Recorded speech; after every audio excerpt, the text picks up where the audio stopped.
بسم الله الرحمن الرحیم. شخصی که در مورد حضرت رسول الله صلی الله علیه و آله و سلم فیلم مبتذل ساخته بود، در یک واقعه آتش سوزی چنان سوخت و حرام شد که جسدش اصلا قابل دیدن و شناسایی نبود. ولی آمریکا از نشر این خبر جلوگیری کرد. یک خواهر فلسطینی این واقعه را خواب دیده و گفته که هر کس این خبر را پخش کند 4 ساعت بعد پاداش این کارش را خداوند پاک می دهد.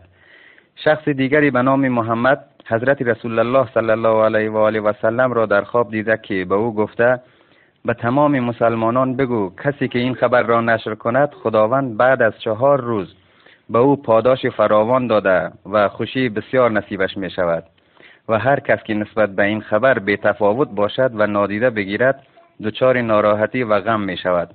پس تا می توانید این خبر را نشر کنید تا خداوند پاداش این عمل نیک شما را هم در دنیا و هم در آخرت بدهد.